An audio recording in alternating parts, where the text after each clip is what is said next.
Jadi tajuk kita malam ni, baru masuk tajuk lah, tadi tu intro malam ni tajuk kita seperti yang diwar-warkan tadi oleh pengurusi majlis tadi, iaitu berkaitan tentang dua yang tiada ganti. Ini bukanlah berkaitan soal isteri ke apa, tapi dua yang tiada ganti, yang pastinya kalau ada pengganti pun takkan sama dengan yang hilang. Itulah namanya ibu dan ayah.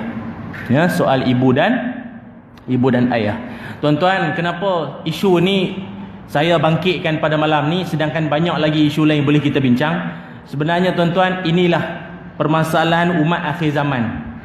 Apabila Nabi Muhammad sallallahu alaihi wasallam, tuan-tuan kalau perasan ada hadis berkaitan hadis 40 akhir zaman. Nabi ada menyebutkan tentang apa? Apabila pengembala-pengembala sibuk meninggikan bangunan. Lepas pada sibuk meninggikan bangunan, apa mereka buat lagi? Ataupun apa suasananya lagi? Seorang wanita melahirkan tuannya. Apa maksudnya? Apa kaitan?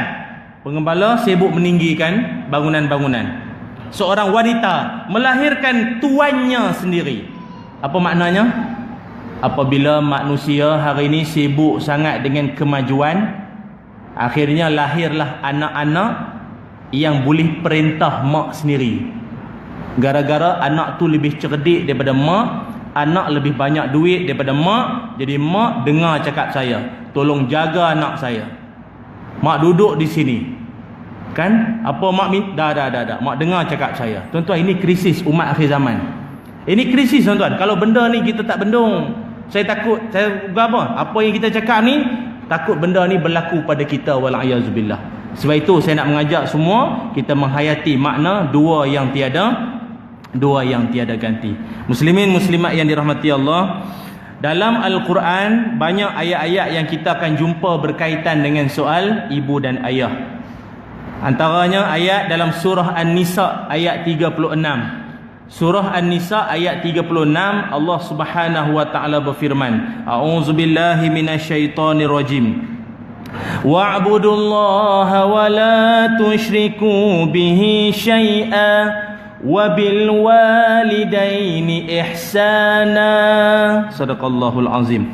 Allah berfirman, surah An-Nisa ayat 36, hendaklah kamu beribadat kepada Allah dan jangan kamu syirikkan Allah, dan hendaklah kamu berbuat baik kepada ibu dan ayah.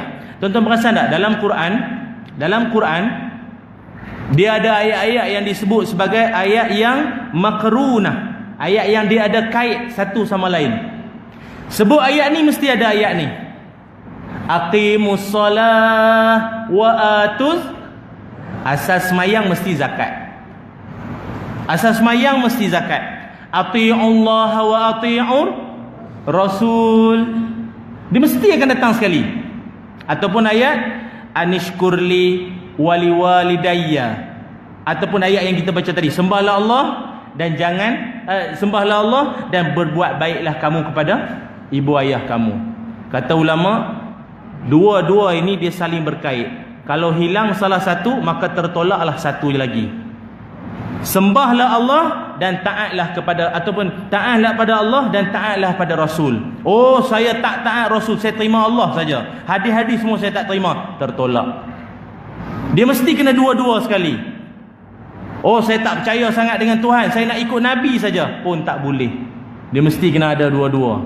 Kan ada orang sekarang ni dia tak percaya Nabi Muhammad sallallahu alaihi wasallam. Dia pakai apa? Agama apa? Milah Abraham kan sekarang ni. Milah Abraham. Tuan-tuan tahu? Bahaya nah, takut-takut ada anak-anak kita yang sekolah agama duk pegang benda ni. Milah Abraham. Milah Abraham ni bukan Kak Milah tu. Ni Milah Abraham. Milah Abraham ni ajaran Nabi Ibrahim. Ajaran Nabi Ibrahim tu tak ada masalah. Cuma bila datang Nabi Muhammad sallallahu alaihi wasallam, maka kita pakai yang Nabi Muhammad saja. Itu aja. Nabi Isa turun nanti pun ikut yang Nabi Muhammad saja. Ada tuan-tuan, Milah Abraham. Tuan-tuan boleh tengoklah dalam Google pun ada. Milah Abraham ni, apa dia punya gagasan dia, prinsip dia, apa kelakuan dia, semua macam-macam. Benda-benda sesat ni banyak di akhir zaman ni. Hati-hatilah tuan-tuan. Kita ingat dulu ayah Pin saja kan. Walaupun masa ayah Pin tu kan, masa dia kena tangkap tu, berapa ramai orang tak dapat keluarkan duit. Sebab nombor Pin tak ada. Ati'u Allah wa ati'u Rasul. Sebut semayang, mesti sebut zakat. Mesti semayang, mesti zakat. Oh, dia semayang saja, zakat dia tak jaga, ataupun dia tak keluarkan zakat, tak diterima. Solatnya tak dipakai. Atau dia tak semayang, tapi dia punya zakat bilion. Semayang langsung tak, pun tak diterima zakatnya, sebab dia tak semayang. Dia kena saling satu sama lain. Ataupun kita tuan-tuan, disebut hablum minallah sama hablum minan nas. Hubungan dengan Allah dengan hubungan dengan manusia. Ada orang dia kata dia jaga hubungan dia dengan Allah saja, dengan manusia lantak korang lah. Kau nak kenduri ke, kau nak apa, lantak korang lah. Aku dengan Allah saja. Beratik siang malam, terbakar tasbih tu, berasak. Subhanallah, subhanallah. Kenduri orang meninggal, kawan sakit, jiran meninggal, dia tak peduli. Pun tertolak amalan dia. Ya ke ustaz? Ya. Bukti dia zaman Nabi Muhammad sallallahu alaihi wasallam, kan ada seorang makcik tu. Seorang makcik ni, sahabat lain semua bagi tahu Nabi, "Ya Rasul, ada seorang perempuan, dia ni bagus, siangnya berpuasa, malamnya qiyam. Selalu apa ni kita kata apa? Baca Quran, buat amalan baik." Nabi kata, "Wahiya finnar." Makcik itu, perempuan itu tempatnya di neraka. Terkejut sahabat lain. Sahabat ulang balik, "Ya Rasul, dia seorang yang berpuasa, semayangnya dia jaga." Sahabat takut Nabi salah dengar. Sahabat ulang lagi. Nabi kata, "Ya, fahiya finnar." Dia di neraka tempatnya. Tuan-tuan tahu apa sebab? Kerana dia yu'zi jarahu. Kerana dia menyakitkan hati jirannya. Allah, tuan-tuan. Tuan-tuan duk semayang siang malam di sini. Qiyamul lail, puasa sunat, baca Quran, khatam berapa kali dah. Belajar kitab penawar bagi hati, berjilid-jilid dah. Oh, penawar bagi hati. Hati tak penawar juga. Tapi tuan-tuan sakitkan hati jiran. Rakan-rakan staf di pejabat, orang atas diampu, rakan sebelah disiku, orang bawah dimalu. Tuan-tuan buat perangai-perangai macam tu, gaduh cari pasal dengan orang, dengan jiran tuan-tuan cari pasal semua, maka tertolaklah semua amalan-amalan tadi. Nabi sebut tempatnya di neraka. Jangan main-main. Sebab itu hubungan dengan Allah, hubungan dengan manusia, dua-dua kena jaga.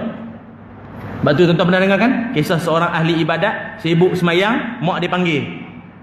Kan dia sibuk beribadat, mak dia panggil. Dia buat tak tahu kan, sebab bagi dia Tuhan lebih penting. Memang, tapi jangan lupa, Tuhan memang penting, tapi dalam masa yang sama, mak bapak kau pun penting juga dalam hidup.